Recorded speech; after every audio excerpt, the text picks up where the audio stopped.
त्रैलोक्य पूज्य विश्वाराध्य पंच परमेष्ठी भगवान की, परम पूज्य सिद्धांत चक्रवर्ती राष्ट्र संत आचार्य भगवान गुरुदेव श्री विद्यानंद जी मुनि महाराज की, विश्व कल्याणकारक अहिंसा प्रधान श्रीमद् विश्व धर्म की,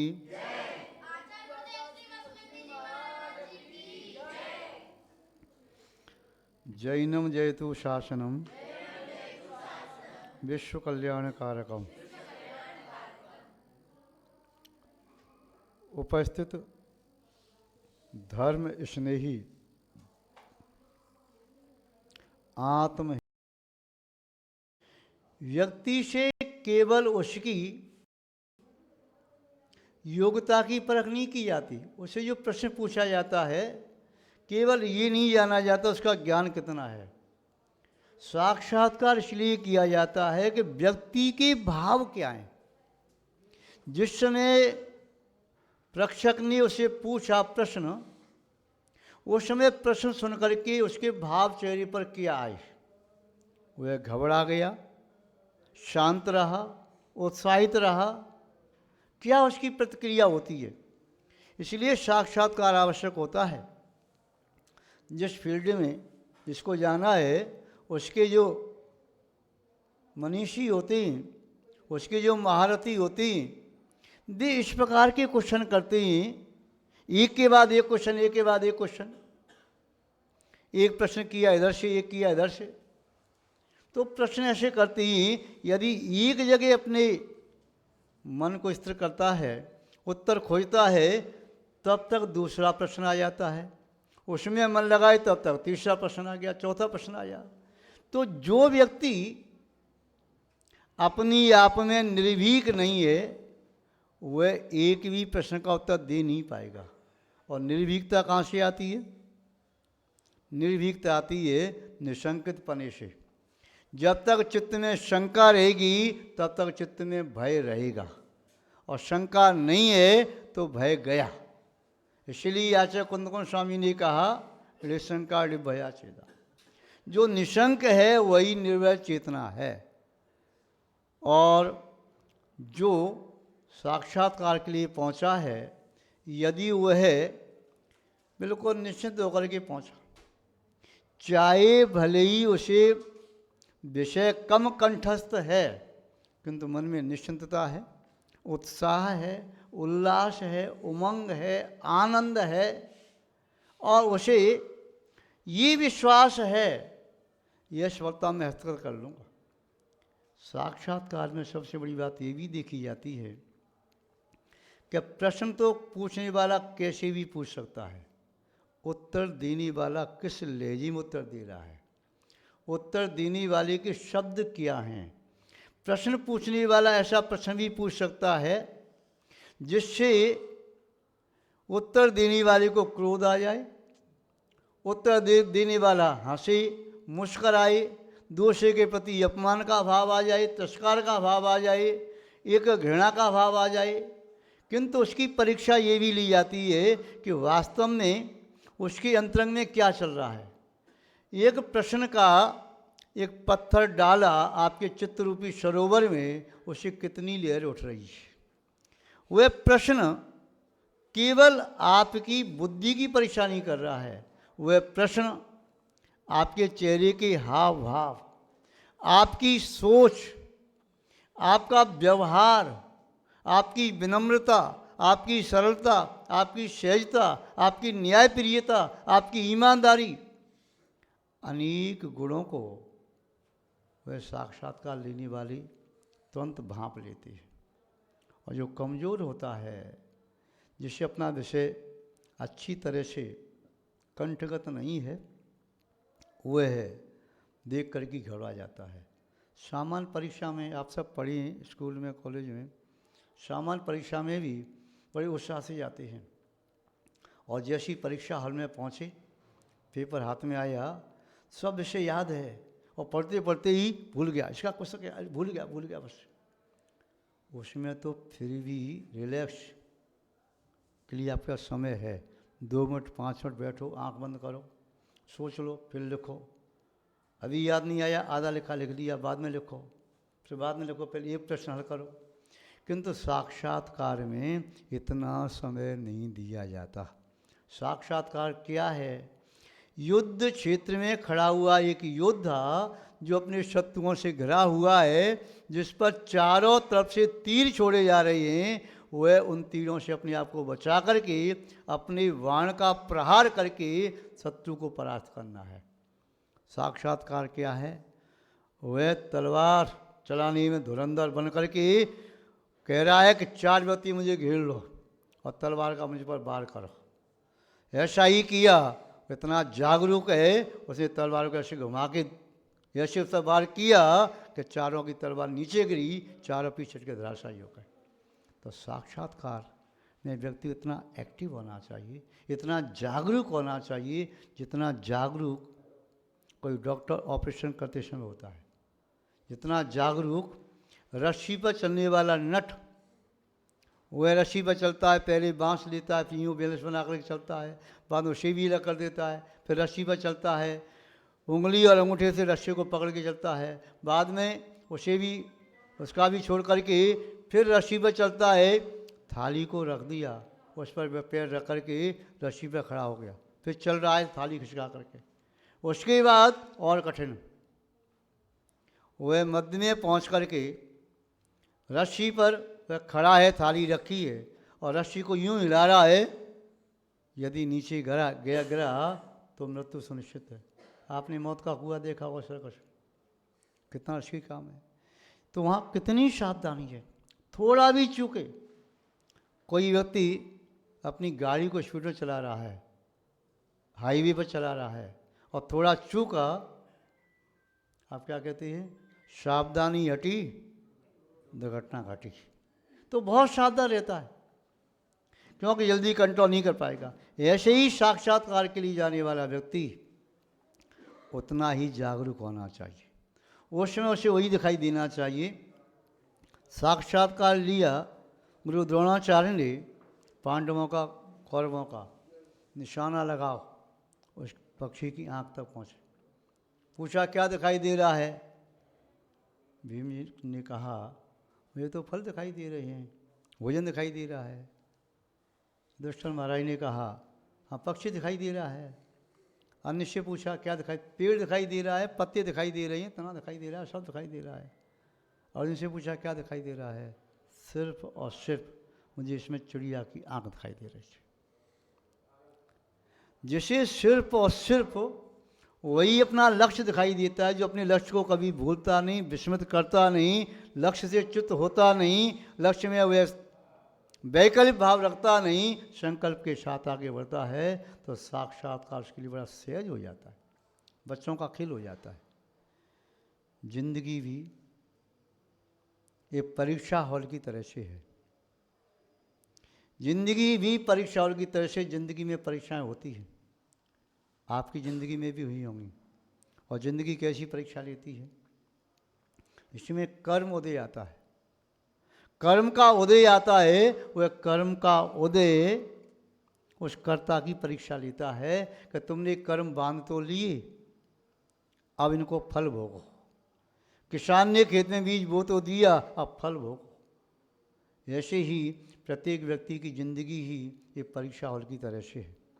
ऐसा कोई व्यक्ति नहीं जिसके जीवन में अप्स डाउन नहीं आते हो, ऐसा कोई क्षेत्र नहीं जहाँ दिन रात नहीं होती हो, ऐसी कोई नदी नहीं जिसमें तरंग नहीं उठती हों। सब तो जीवन में परीक्षा होती हैं, किंतु जो जितनी ज़्यादा परीक्षा देता चला जाता है वो उतना ही ट्रेंड हो जाता है, निष्णात हो जाता है। और पहली बार परीक्षा देने के लिए गया तो उसके हाथ कांपते हैं, वह पेन लिखता है और उत्तर शीट पर उसको अपना नाम लिखना है, रोल नंबर लिखना है, उसके हाथ कांप रहे हैं। गर्मी में भी उसका हाथ कांप, शरीर कांप रहा है, और कई बार सर्दी में भी घबराहट से वह पसीना पसीना हो जाता है, क्योंकि शायद पहली बार परीक्षा देने के लिए आया। एक व्यक्ति अपना ऑपरेशन कराने के लिए डॉक्टर के पास गया, कहा डॉक्टर साहब आपसे प्रार्थना है, एक विनम्र प्रार्थना है, ऑपरेशन आप अच्छे से करना, मुझे डर लग रहा है। क्यों? डॉक्टर साहब दरअसल में बात ये, मैंने आज तक कभी ऑपरेशन कराया ही नहीं, जीवन में पहली बार मैं ऑपरेशन कराने के लिए आया हूँ, आप अच्छे से करना। डॉक्टर साहब ने कहा क्यों चिंता करता है, मैं भी तो नहीं घबरा रहा, मैं नहीं डरता। और बात ये है, मैं भी अपने जीवन का पहला ऑपरेशन करने जा रहा हूँ। लोग ही कहता है धन्य है आप क्यों डरेंगे भाई, प्राण तो मेरे कंठ में अटके हैं। डॉक्टर ने कहा चिंता ना करो, एक माला मंगवाओ। माला मंगवाई। पेशेंट ने पूछा डॉक्टर साहब माला किसके लिए? यदि मेरा ऑप्शन सक्सेस हो गया तो ये माला मेरे गले में डाली जाएगी, और यदि मेरा ऑप्शन ये सक्सेस नहीं हुआ, वैसे फेल हो गया, तो ये माला तुम्हारी तस्वीर पर काम आ जाएगी। महान भाव।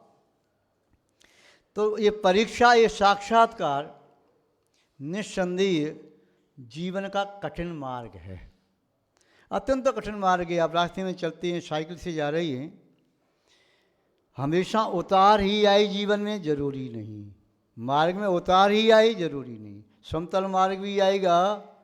और यदि आपको ये भावना है कि मेरे जीवन में उतार आए, उतार पर मुझे ज़्यादा बल नहीं लगाना पड़ेगा, मैं सहता में चलता जाऊंगा, तो उतार प्राप्त करने के पहले चढ़ाई आवश्यक है। जो चढ़ाई चढ़ता है, पसीना बहाता है, परिश्रम करता है, उसे जीवन में उतार भी मिलता है। यानी प्रत्येक संघर्ष का फल हर्ष में होता है, यदि वह संघर्ष विवेकपूर्ण किया है तो। महान भाव। परीक्षाएं प्रतिफल होती हैं, और कुछ व्यक्ति ऐसे होते हैं परीक्षा से घबराते हैं, कुछ व्यक्ति ऐसे होते हैं परीक्षा से घबराते हैं, नॉर्मल रहते हैं, कुछ व्यक्ति ऐसे होते हैं जो परीक्षा की आशा रखते हैं, कामना करते हैं मेरी परीक्षा हो, कुछ व्यक्ति ऐसे हैं जो जानबूझ करके परीक्षा देने पहुंचते हैं। साधक क्या है? वह जानबूझ करके उपसर्ग परीक्षाओं को वह सहन करता है, परीक्षे आए काय क्लेश तब करता है, प्रतिकूलता को बुलाता है, अशांति को बुला करके शांति से बैठता है, बेचैनियों को इकट्ठी करके चैन से बैठता है। तो जो जितना दृढ़ होता है अंतरंग से, उतना निर्भीक होता है, वह चैलेंज करता है कि जो कोई परेशान हो आ जाओ, मैं तत्पर हूँ। यहाँ तक कि उस साधक के सामने मृत्यु भी आ जाए तो कहता ठहर जा, जब तक मैं नहीं बुलाऊँ तब तक आना नहीं। और उस अंतर की आवाज़ होती है, वह कहता बस इतनी बज करके इतने मिनट पर मैं शरीर का परित्याग कर दूंगा। कहाँ से आवाज़ आई? आत्मा की आवाज़, निर्भीकता अंदर से आती है। इंटरव्यू में घबराना नहीं है, निर्भीक रहना है, हाजिर जवाब होना चाहिए।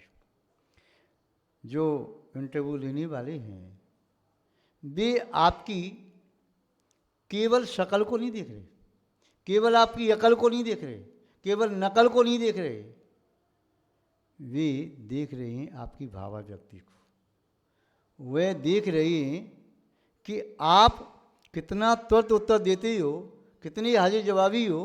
आपने अकबर बीरबल का सुना होगा, अकबर बीरबल से जो भी प्रश्न करता तुरंत जवाब दे दिया। ऐसा सटीक जवाब लोग हद पर रह जाते। एक व्यक्ति किसी भी बात के बारे में एक व्यू से सोचता है, दूसरे प्रकार से, किंतु प्रत्येक वस्तु के बारे में अनेक व्यू हो सकते हैं, अनेक दृष्टिकोण हो सकते हैं। और इंटरव्यू का आशय हम ऐसा भी लगा सकते हैं, इंटरव्यू अंतरंग का दृष्टिकोण, बहिर्दृष्टिकोण से काम नहीं चलेगा। आपकी अंतरंग का दृष्टिकोण क्या है, उस संबंध में आपका अंतरंग का दृष्टिकोण और प्रेक्षक का दृष्टिकोण दोनों एक हो जाएंगे तो फिर आप तो सफल हैं, सक्सेस है। और यदि दोनों के दृष्टिकोण अलग अलग हैं तो फिर बात नहीं बनेगी। सुई और धागा, सुई का छेद और धागा दोनों एक स्थान से गुजर रहे हैं तो धागा सुई में आ जाएगा, और धागा आप सुई के ऊपर से डाल रहे हो, नीचे डाल रहे हो, तो फिर क्या होगा? धागा सुई में नहीं जाएगा। दोनों की दृष्टिकोण एक मिल जाना चाहिए। वे क्या चाहता है, आपका मालिक आपसे क्या चाहता है, और ये आप समझ जाएं और आपने उसके अनुसार काम किया, वो खुश हो जाएगा। एक काम भी किया, बहुत अच्छा काम किया आपने, जैसा चाहता था वैसा ही किया। और दूसरा व्यक्ति अपनी मालिक के प्रतिकूल 100 काम करता है, बहुत मेहनत करता है, मालिक कहता है आपने सबके 100 काम बिगाड़ दिए, इसे तो नहीं करता तो ज़्यादा अच्छा रहता। तो दृष्टिकोण का मेल होना चाहिए। केवल प्रश्न नहीं, केवल उत्तरों को रटना नहीं है। कई बार धोखा हो जाता है। प्रश्न के माध्यम से, माना कि किसी नगर के 2 विद्यार्थी इंटरव्यू देने के लिए गए, दोनों ही एक जाति के थे, माना कि जैन थे, और दोनों का नाम भी संयोगवशात एक ही था, किंतु दोनों के पिता के नाम में अंतर था। अतः इंटरव्यू में अल्फ़ाबेटिकली उनको कॉल किया तो क्रम से जा रहे थे। एक के बाद दूसरे का नंबर था। पहला इंटरव्यू देने के लिए गया, दोनों ने चर्चा कर ली, यदि 13 नंबर पहले आता है तो तू मुझे बता देना कि इंटरव्यू में क्या पूछा गया, जिससे मैं कुछ लिंक जोड़ करके कुछ मैं सावधान हो जाऊं वैसे उत्तर देने के लिए। यदि मैं पहले जाता हूं तो मैं तुमको बता दूंगा कि मुझसे क्या पूछा गया था। एक विद्यार्थी का नंबर पहले आ गया, पहुंचा, उससे सहजता में पूछा, अरे रिलैक्स, जानकारी है अपने इतिहास की? जी सर। अच्छा बताओ, स्वतंत्र भारत के प्रथम प्रधानमंत्री कौन थे? सर, माननीय जवाहरलाल नेहरू जी। वाह, बहुत अच्छा। अच्छा ये बताओ, विज्ञान की कुछ जानकारी है? जी सर। पृथ्वी के बारे में वैज्ञानिकों का क्या कहना है? पृथ्वी कैसी है? सर, वैसे तो गोल है, फिर भी वैज्ञानिक अभी भी खोज कर रही हैं, खोज अभी भी जारी है। वाह, बहुत अच्छा। अच्छा ये बताओ, अपने देश के संबंध में, अपना देश भारत स्वतंत्र कब हुआ? सर, स्वतंत्रता का अभियान 1857 में प्रारंभ हो गया। झांसी की रानी लक्ष्मीबाई ने प्रारंभ किया, मंगल पांडे इत्यादि अनेक जो क्रांतिकारी नेता थे उन्होंने प्रारंभ कर दिया था, किंतु इस कार्य की सफलता 15 अगस्त 1947 को प्राप्त हुई। वाह, बहुत अच्छे, अच्छे मूड में थे दोनों। ठीक, जा चला गया। अब जैसी गया, दूसरा कैंडिडेट उसी नाम का था, उसको आवाज़ लगी, अभी वह पहुंच ही पाया था बाहर, दूसरे कैंडिडेट आवाज़ लगी, वो उसे देख रहा था, भैया बता, जल्दी बता। तो उससे क्या पूछा? तेरे नाम की आवाज़ लग गई है, जल्दी दौड़ के या, नहीं तो एब्सेंट लग जाएगी। उसने कहा पहले बता, मेरे साथ चीटिंग मत कर, बता। मैं नहीं बता पाऊंगा, क्या प्रश्न पूछे? उत्तर याद कर ले। पहले प्रश्न का उत्तर है पंडित जवाहरलाल नेहरू, दूसरे प्रश्न का उत्तर है गोल है फिर भी खोज जारी है, और तीसरे प्रश्न का उत्तर है कार्य का प्रारंभ 1857 से हुआ था, किंतु सफलता 1947 में मिली। तब तो दूसरी आवाज़ भी लग गई। अब वह गेट पर पहुंचा, तीसरी आवाज़ लगी, एब्सेंट तो नहीं लगी, प्रेजेंट हो गया। दौड़ता गया, हाँफता हुआ। जो टीम साक्षात्कार के लिए बैठी थी उसको ऊपर से नीचे तक देखती है। इंटरव्यू देने वाला व्यक्ति बड़ा चौकन्ना रहता है, पहली आवाज़ पर आता है, दूसरी आवाज़ लग नहीं पाती है, 2 आवाज़ होगी, तीसरी आवाज़ पर उपस्थित हुआ है। बड़ी आश्चर्य से देखा, पूछा क्या नाम है तेरा? पंडित माननीय जवाहरलाल नेहरू। उसको सोचने का वक्त नहीं, क्या पूछा है, क्या मुझे कहना है। दूसरा प्रश्न पूछ लिया तत्काल में दूसरे व्यक्ति ने, तेरे पास बुद्धि है? चला इंटरव्यू देने के लिए। सर, वैसे तो गोल है फिर भी खोज जारी है। तीसरे ने प्रश्न पूछ लिया, भाई कौन से मुल्क में पैदा हुआ? सर, कार्य का प्रारंभ तो 1857 में हो गया था।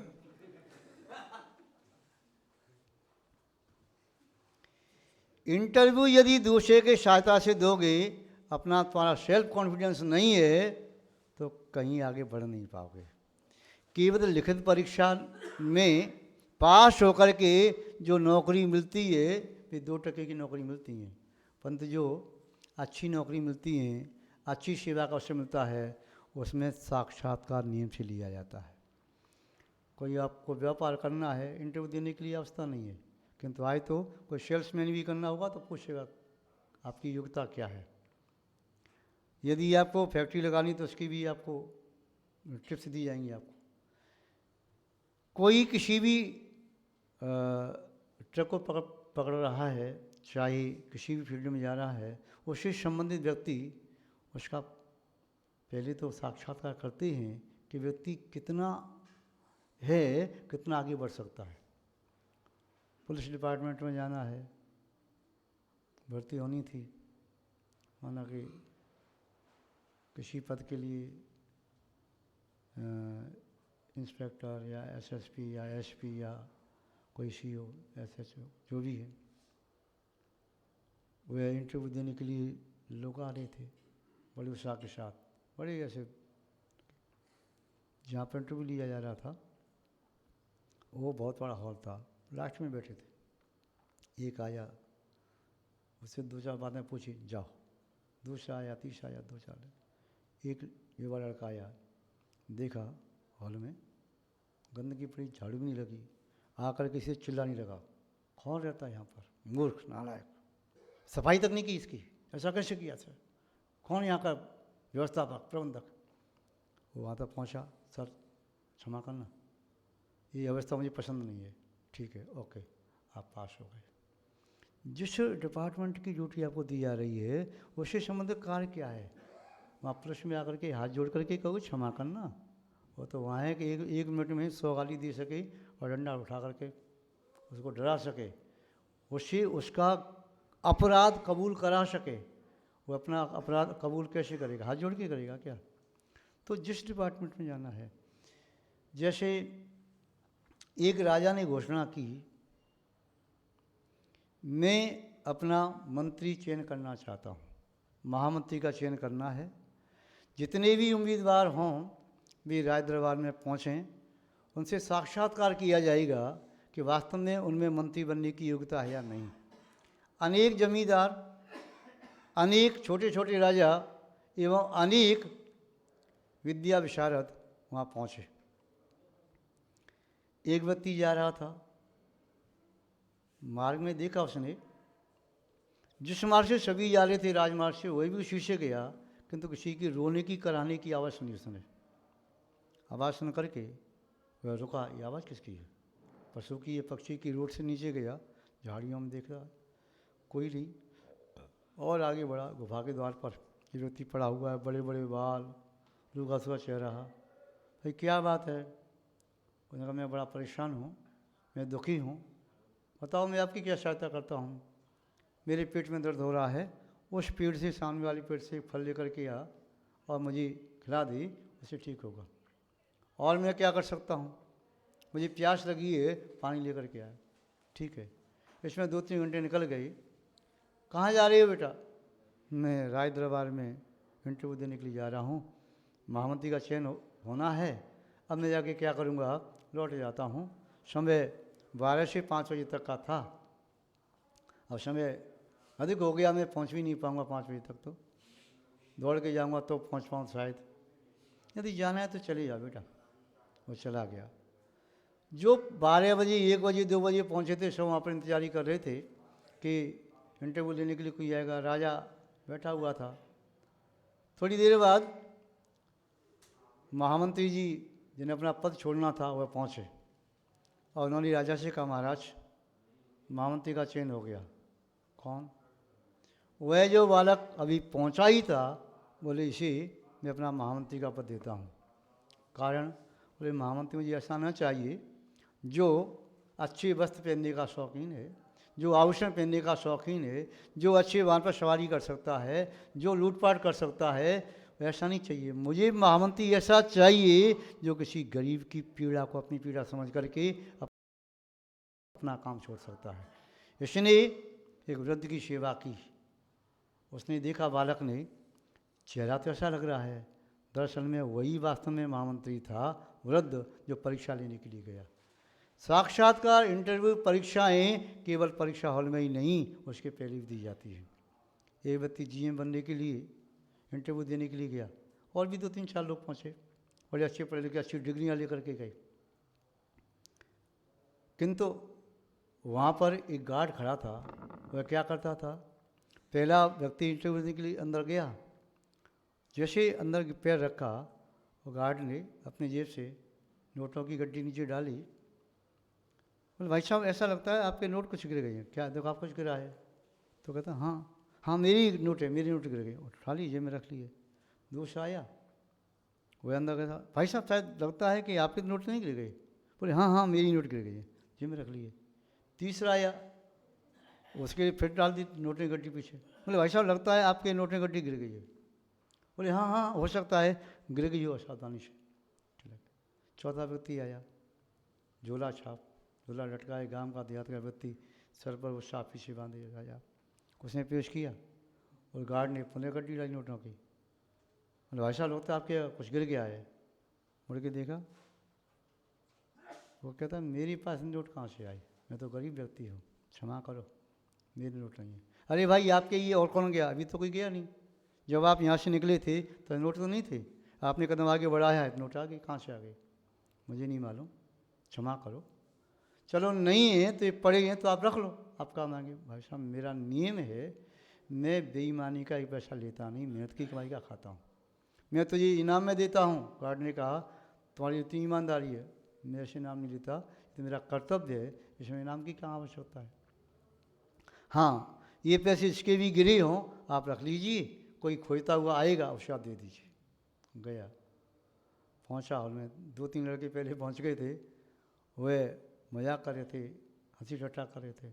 ये पहुँचा से देख करके ही, ओह ये जीएम बनने के लिए आए हैं, कंपनी के जीएम ये बनेंगे, वाह वाह वाह वाह। अरे कहीं हल हाँको, घास खोदो, मजदूरी करो, ये तुम जैसों का काम नहीं है। झोला छाप आ गए यहाँ पर, ये कंपनी है, तुम्हारे यहाँ क्या काम है, जाओ। तो मुड़ने लगा तो सीढ़ी से ऑनर आ गया, आकर के कहता है, जैसे ही आया सब तो शांत हो गए, बैठ के शांति से, हाँ इस कंपनी की जीएम का चयन करना था, वो चयन हो चुका है। सर अभी तो कोई आया नहीं इंटरव्यू लेने के लिए। इंटरव्यू केवल हॉल में ही नहीं होते, हॉल के बाहर भी होते। इस कंपनी में यदि काम करने के लिए सबसे पहली शर्त ये थी, ईमानदार होना चाहिए, सत्यवादी होना चाहिए। और हमने आपकी ईमानदारी परख ली। उन्होंने देखा ये तो वही गार्ड है जो वहाँ खड़ा था। अब चुपचाप 10-10 हज़ार रुपये की गड्डी हैं निकाल के यहाँ रखो टेबल पर, और जाओ भगो यहाँ से, आगे जीएम बनने के लिए बेईमान कहीं के ऐसे बनते हैं क्या? तो महानुभाव, परीक्षाएं जीवन में प्रक्षण होती हैं। आपकी परीक्षा भी कब कब हो सकती है कौन जानता है। जिंदगी में कर्म प्रक्षण परीक्षा लेता है।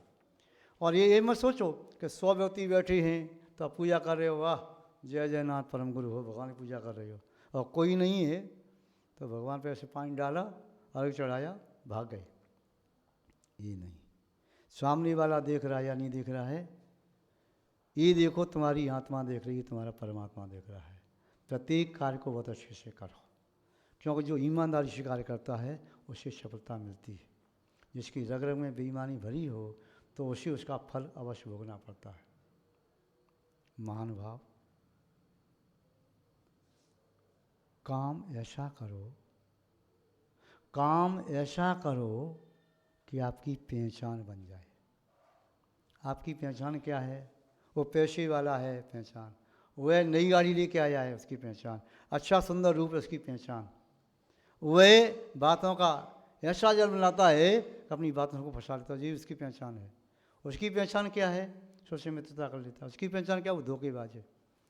किंतु काम ऐसा करो, काम ऐसा करो कि पहचान बन जाए, कदम ऐसा रखो, कदम ऐसा रखो कि निशान बन जाए। काम ऐसा करो कि पहचान बन जाए, कदम ऐसा रखो कि निशान बन जाए। यूँ तो ज़िंदगी को सभी लोग काट लेते हैं, यूँ तो ज़िंदगी को सभी लोग काट लेते हैं, किंतु ज़िंदगी ऐसी जियो कि मिसाल बन जाए, वह तो जिंदगी वास्तव में जिंदगी कहने की है। जीवन में डिग्रियां इकट्ठी करना पर्याप्त नहीं है। डिग्रियां इकट्ठी करना पर्याप्त नहीं है, इसके आगे पीछे और भी है। महानुभाव, डिग्रियां तो व्यक्ति रात में पढ़ाई करके प्राप्त कर लेते हैं, क्योंकि डिग्रियों से कामयाबी नहीं मिलती है। डिग्रियां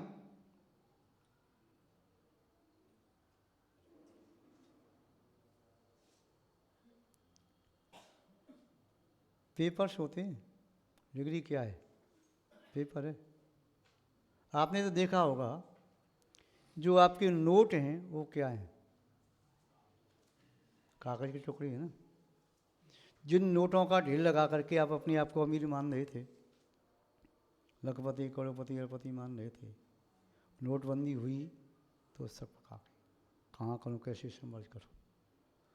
जैसे नोट भी रद्दी हो सकता है, डिग्रियां रद्दी के भाव बिक जाती हैं। डिग्रियां रद्दी के भाव बिक जाती हैं जब जिंदगी आकर के आपका इंटरव्यू लेती है। जिंदगी जब आपकी परीक्षा लेती है तो वे डिग्रियों का ढेर काम नहीं आता। उस समय काम आता है आपका वह जो अंदर में स्वत्व, आपके अंदर की जो फितरत है, अस्मत है, साहस है, धैर्य है, आपकी नेक नीयत है, वह काम आता है। डिग्री काम नहीं आती है।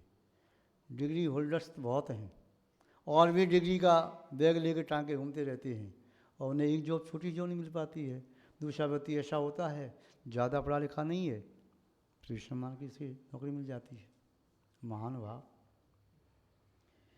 चाहे राजा का चुनाव हो, चाहे जीएम का चुनाव हो, चाहे मंत्री का चुनाव हो, चाहे किसी और का चुनाव हो, परीक्षा जरूर ली जाती है। राजा सैनिक जब राजकुमार थे, हम आपको आज से लगभग 2600-2700 साल पहले की बात सुना रहे हैं। मगध के सम्राट महाराज उपसैनिक ने तिलकवती से शादी की। उसका पुत्र चलाती पुत्र, उसको वचन दिया था राजा बनाऊंगा। क्या करें, मंत्रियों से पूछा, महाराज परीक्षा लो। निमित्त ज्ञानियों ने कहा परीक्षा लो, जो परीक्षा में पास हो जाए वो ठीक रहेगा।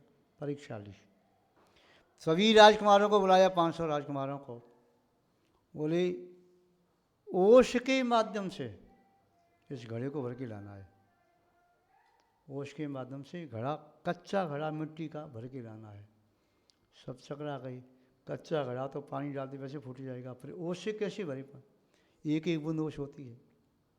किंतु वह राजकुमार सैनिक अपने सेवकों के साथ गया, चलो उठाओ घड़ा, रखवा के लेके गया।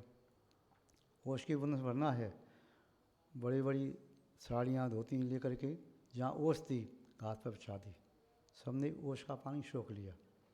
रख करके उन्होंने चलो लेकर के चलो, घड़ा लेकर के चलो।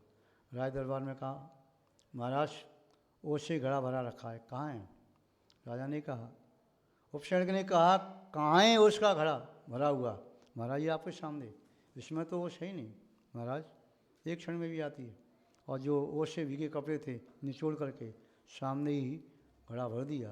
पहले से भर देता तो फूट जाता। सफल हो गया। उपसैनिक ने कहा ये तो सैनिक पास हुआ, क्या करना चाहिए? पुनः दूसरी परीक्षा ली।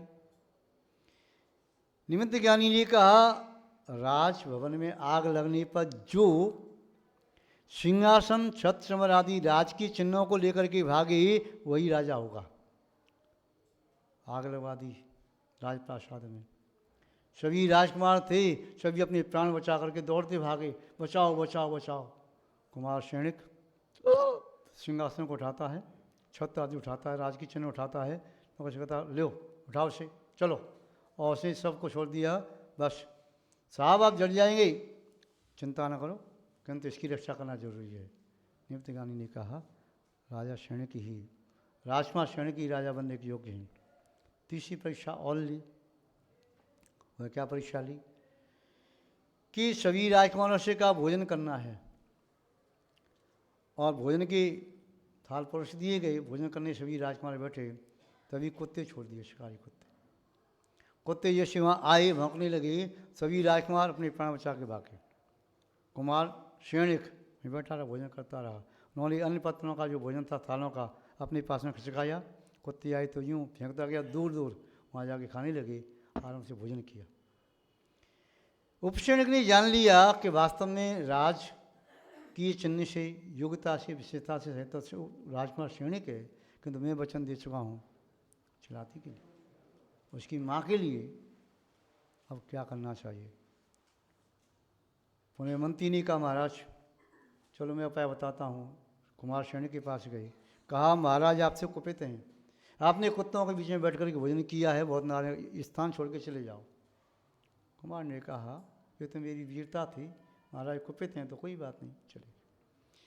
किंतु पहले राजा का चयन करने के लिए भी उसकी योग्यता की परीक्षा ली जाती थी। अब कोई भी एम्प्लॉई है उसकी परीक्षा पहले ली गई, किंतु आज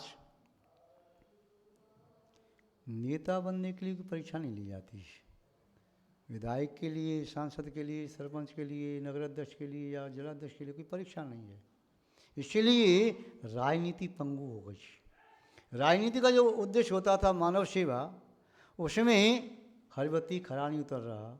हो सकता है कोई राजनीति ऐसा भी हो, मौका पा करके वह अपनी तिजोरी भर रहा हो सकता है ऐसा भी हो, मौका पा करके पद का उपयोग करते हुए अपनों को जो नौकरी दे रहा हो सकता है मौका पा करके जो सरकारी टेंडर होते हैं वे उसमें सरकारी ठेका अपने व्यक्तियों को दे रहा हो। और हो सकता है कि जब नीलामी का नंबर आया तो करोड़ों का माल लाखों में दे रहा हो, क्योंकि उसकी परीक्षा नहीं हुई। उस नेता की पद प्राप्त करने के पहले परीक्षा नहीं हुई कि तुम इस पद के लायक हो या नहीं। इसमें नियत की परीक्षा होती, सेवा भावना की परीक्षा होती, तो निस्संदेह सफल हो जाते। महानुभाव,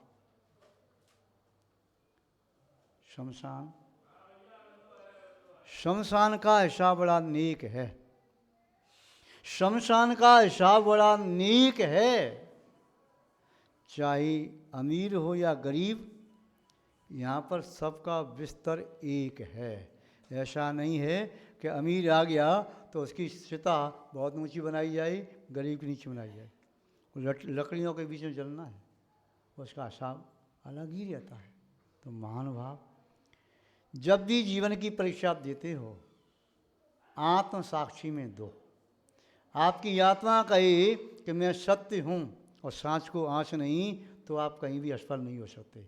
जब आपकी आत्मा ही कंपायमान हो रही है, आत्मा की साक्षी में, परमात्मा की साक्षी में अपनी आप की परीक्षा लेते रहो। कर्म आपको परीक्षा में फेल करें उसके पहले आप अपने उत्तर को सुधार लो। यदि आप अंदर से जागरूक हैं, आत्म साक्षी में आप जान रहे हैं कि मैं कमज़ोर हूँ, ये मेरे लिए ठीक नहीं है, उसकी तैयारी और करो। महान भाव, ये इंटरव्यू किस प्रकार से होता है, सभी परीक्षा लेते हैं। यथा चतुर्विध कनकम परीक्षते निघर्षण छेदन ताप ताड़नई, तथा चतुर्विध पुरुषम परीक्षते ज्ञानेन शीलेन गुणेन धर्मा। जैसे 4 प्रकार से सोने की परीक्षा ली जाती है। निघर्षण घिस के देखा जाता है सोना है कि कुछ और है। छेदन ऊपर से घिसके तो लगाए सोना है, मोटी परत थी किंतु अंदर कुछ और भरा हो सकता है। निघर्षण के बाद छेदन, काट करके देखा अंदर कुछ और तो नहीं है। निघर्षण, छेदन, फिर परीक्षा तीसरी ताप, तपा करके कि वास्तव में सोना है जो और तो नहीं, इसमें मिलावट तो नहीं है। अन्य कोई धातु जल्दी पकड़ने लगेंगी, सोना अधिक टेम्परेचर पिघलता है। निघर्षण, छेदन, ताप, ताड़ नहीं, और यदि ज़्यादा हुआ तो उसको पीट पीट करके चतुर्दशी बना दी, अब उसका परीक्षा कर ली कि इसमें सोना है कि नहीं, कितना सोना है। ऐसे ही तथा चतुर्विध पुरुषम परीक्षते, जैसी 4 प्रकार की पुरुष की परीक्षा होती है। ज्ञानेन शीलेन गुणेन धर्म। ज्ञान से, उसके पास क्या ज्ञान है। ज्ञान मीन्स आत्मा का वजूद से मालूम हो, अस्तित्व का बोध हो, मानव जाति का जी मात्र का बोध हो, उसे ज्ञान है। ज्ञानेन शीलेन, शील से। इंसान की परीक्षा शील से होती है, कहीं चमक दमक को देकर के मन बहक न जाए। वह अपने सिद्धांतों में दृढ़ है कि नहीं है, अपने शील धर्म में पक्का है कि नहीं है। कहीं ऐसा नहीं किसी को देख करके उसके बुरे बुरे भाव आ जाएं। तो शील से परीक्षा होती है। शीलवान पुरुषों की परीक्षा हुई, चाहे सुदर्शन हुए, चाहे जयकुमार हुए, चाहे अन्य कोई हुए, सत्यों में परीक्षा हुई शील के माध्यम से। जो शील की परीक्षा में पास हुए या हुई, देवों ने आके उनकी प्रशंसा की, अर्चना पूजा की। ज्ञानीन शीलीन गुणेन धर्म, गुणों के माध्यम से परीक्षा होती है। ये पुद्गल का रूप, मिट्टी का ये पुतला सुंदर भी हो सकता है, श्याम हो सकता है, धवल हो सकता है, गौरवर्ण का हो सकता है, सोने जैसे कर्ण का हो सकता है, छोटा बड़ा अच्छा भी हो सकता है, किंतु पुरुष श्रेष्ठ वह कहलाता है जो गुणों का भंडार हो। गुणों का भंडार है तो पास है परीक्षा में। गुणीन धर्म। और अगली परीक्षा है चौथी कसौटी, धर्म के माध्यम से। धर्म के माध्यम से अपने कर्तव्य का पालन निष्ठा से करता है कि नहीं करता है। जो धर्मात्मा है वह पास है, जो धर्मात्मा नहीं है, अंदर से अधर्मी है और धर्मात्मा का चोगा पहन लिया, चद्र ओढ़ ली, तो वह अपने आप को धर्मात्मा सिद्ध करना चाहिए, संभव नहीं है। तो 4 प्रकार से परीक्षा होती है। आचार्य महोदय, आचार्य अजित सागर जी महाराज, उन्होंने सर्वप्रयोग श्लोक संग्रह रख लिखा, उसमें उन्होंने कहा कि परीक्षा कैसे होती है। तो उन्होंने कहा धनंजयी हाटक सम परीक्षा, महारणे शस्त्रवतां परीक्षा, विपत्ति काले गृहिणी परीक्षा, विद्यावतां भाग्य हतौ परीक्षा। पहली बात कही, धनंजय हाटक सम परीक्षा। धनंजय कहते हैं अग्नि को, हाटक कहते हैं स्वर्ण को। स्वर्ण कहो, कलधौत कहो, हाटक हो, देव कहो, कई पर्यायवाची नाम है। अग्नि के माध्यम से सोने की परीक्षा होती है। पत्ती देख करके आप ऐसे नहीं कह सकते, नया व्यक्ति नहीं कह सकता है कि मेहंदी है। मेहंदी के पेड़ जैसे पत्ते किसी और के भी हो सकते हैं, किंतु जो पिस करके रंग लाए तो मेहंदी की परीक्षा देनी पड़ती है। कांच को देख करके, कांच जैसा टुकड़ा देख के नहीं कह सकते कि हीरा है, उसको कट किया जाता है, शुद्ध किया जाता है, उसमें चमक बढ़ती चली जाती है। और अंधकार में भी वह चमक जगमगा जाए, हीरा है। प्रकाश में तो कांच के टुकड़े भी चमकते हैं, किंतु जो अंधकार में अपनी चमक छोड़ दे वह हीरा है। ऐसे ही सोना वह है जो अधिक ताप तपने पर भी वह जलता नहीं है। किट काल में कनक पाषाण का सोना, जो मिट्टी जल जाती है, पत्थर जल जाता है, सोना निखरता चला जाता है। जितना तपा होता निखरता चला जाता है, शुद्ध होता चला जाता है। धनंजयी हाटक सम परीक्षा।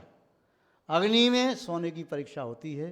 यदि अग्नि में वह नहीं जला, निकल करके आ गया, समझो शुद्ध सोना है। धनंजयी हाटक सम परीक्षा, महारणे शस्त्र भृताम परीक्षा। युद्ध भूमि में शस्त्रधारी की परीक्षा होती है। घर में खड़े होकर के तो आप सबको डरा सकते हो, मैं निशान लगा दूंगा, मैं गोली छोड़ दूंगा, मैं तीर छोड़ूंगा, मैं ऐसा करूंगा, तलवार चला रही हो अकेले में। और कई व्यक्ति अभ्यास करते, लकड़ी का पुतला खड़ा कर लिया और तलवार का वार कर रहा है। अरे भाई, जिससे युद्ध करोगे वो लकड़ी का पुतला नहीं है, अपना बचाव कर। तो युद्ध क्षेत्र में योद्धा की परीक्षा होती है, श्रद्धारी की परीक्षा होती है, घर में नहीं होती है। नाविक की परीक्षा नदी में नाव खेने पर होती है, जब तूफान आ रहा हो, लहर उल्टी हो रही हो, और नदी के किनारे बैठ कर के नाव में बैठ के गीत गा रहा है, वाह मैं ऐसी नाव चलाऊंगा, ऐसा करूंगा, वैसा कुछ भी कर सकता।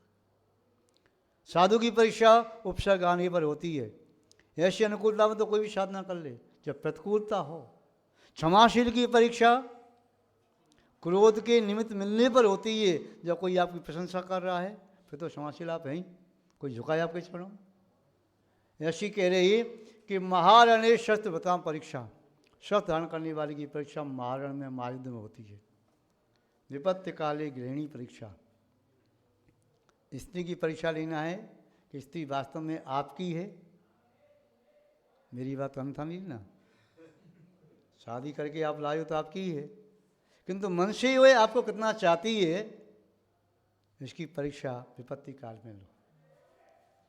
उससे कह दो कि अब तो मुश्किल हो गया, व्यापार में बहुत घाटा लग गया और हमारे पास कर्ज हो गया है, अब तो ये तो मिष्टान पकवान खाना बंद करो और वस्त्र आभूषणाना बंद, अब तो एक बार रोटी मिल जाए वही ठीक है, मुझे कर्ज चुकाना है।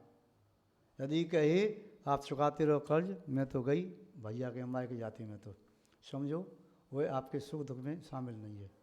या आपको डांट लगे, ऐसा व्यापार करते हो, मानते हो नहीं, जिद अपनी करते हो, लोग घाटा लग गया, ऐसा हो गया, डांटने लगे, समझाने लगी, समझो वह भी अभी आपके कार्यकलाप से संतुष्ट नहीं है। या वह दूसरों से आप निंदा करने लगे, उन्होंने घाटा कर लिया है, ऐसा कर लिया, अपने घर की बात बाहर बताने लगे, समझो स्त्री पूर्ण तरह से आपकी नहीं है।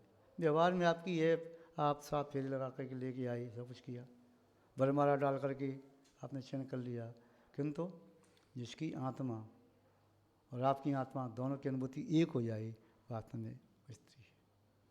विपत्ति काल एक गहनी परीक्षा, स्त्री की परीक्षा विपत्ति काल में ही होती है, संपत्ति काल में नहीं।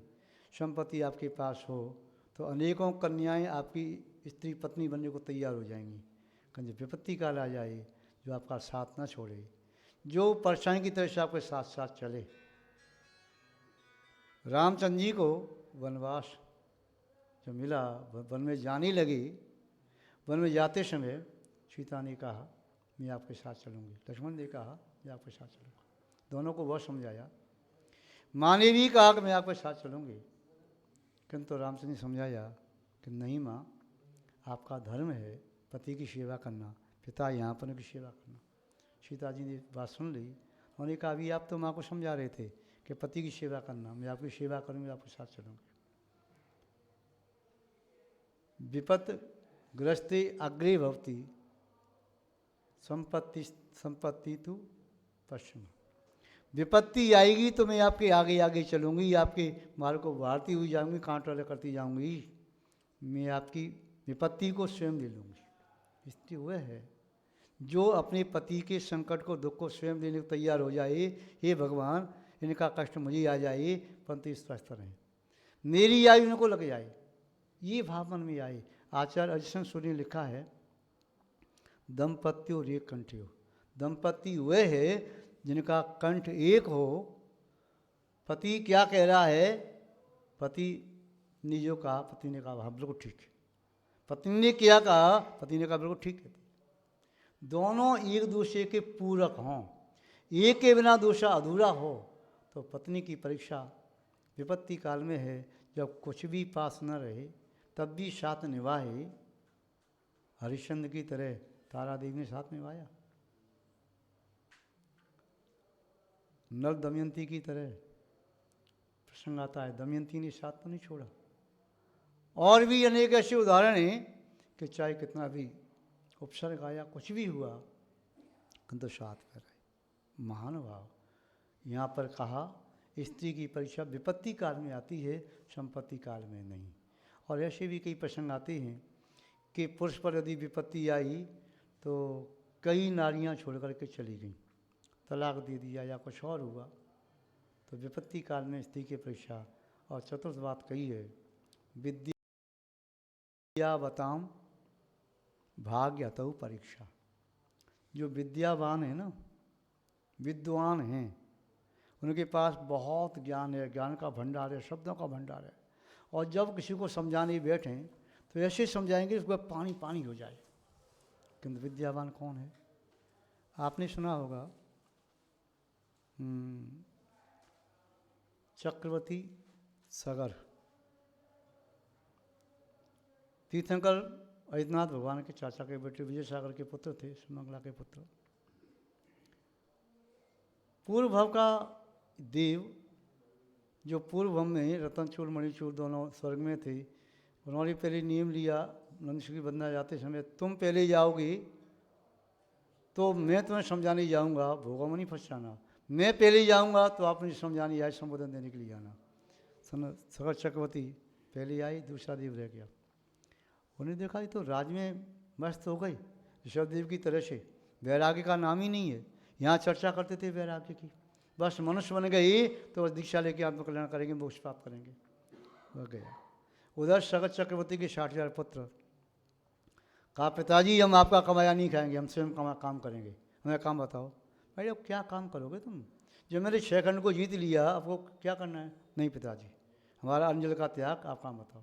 ठीक है, नहीं मानते हो, जिद करते हो। भरत चक्रवर्ती ने कैलाश पर्वत पर जिनालय बनवाए, बात जिनालय, रत्नों की मूर्तियाँ, स्वर्ण के मंदिर हैं, उनकी सुरक्षा के लिए खाई खोदो। खाई खोदने के लिए गए, तभी पूर्व के मित्र देव ने क्या किया, सभी पुत्रों को मूर्छित कर दिया। एक रहा भागीरथ, समाचार देने के लिए आया।